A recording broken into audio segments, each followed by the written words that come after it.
Bonjour à tous, bienvenue sur Pigeon Master, le site colombophiles de la Voie du Nord. Bonjour Alexandre. Bonjour Pierre, bonjour à tous. Dans cette vidéo, nous allons parler de l'entraînement. Alexandre, peux-tu nous expliquer les différents types d'entraînement?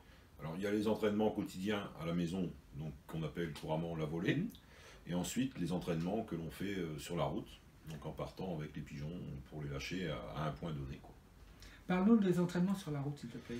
Alors moi je les distingue, disons, en trois parties. Donc il y a les entraînements, on va dire, éducatifs, donc ceux qui sont pour les jeunes, donc où on démarre à des très courtes distances, donc en l'occurrence pour ma part à moins de 3 km la première fois, et on s'éloigne petit à petit jusqu'à 50-60 km, quoi. Et pour les veufs?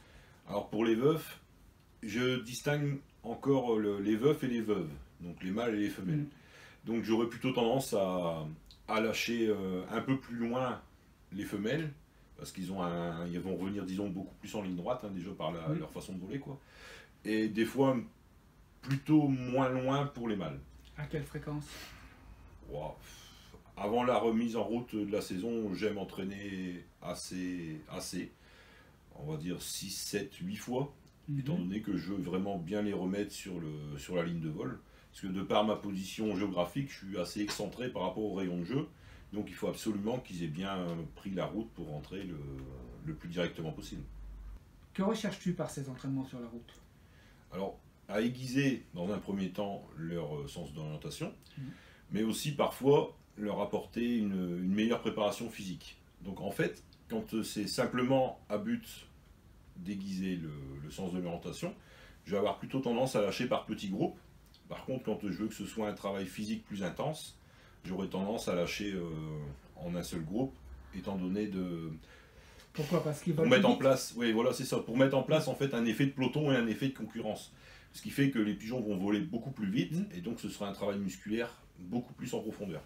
Et vois-tu d'autres avantages par ces entraînements?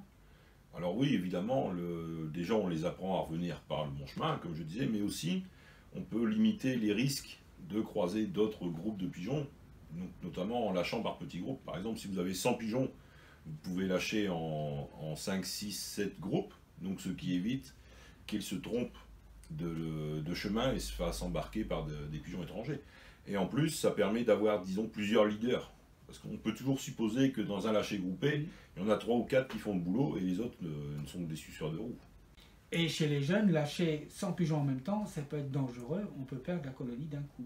Oui, non seulement on peut perdre la colonie d'un coup, mais aussi étant donné que les jeunes, ils aiment voler, c'est un jeu pour eux.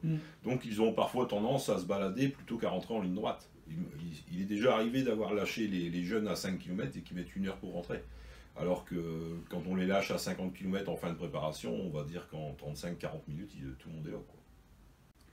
Et pour conclure, un conseil Alexandre? Lors des premiers entraînements de pigeonneaux, évitez les ciels grand bleu. Optez plutôt pour une journée lumineuse, mais avec un ciel légèrement couvert. Cela vous évitera bien des désagréments. Pour les volets au quotidien, Alexandre nous en a parlé dans une autre vidéo que vous pouvez retrouver sur Pigeon Master.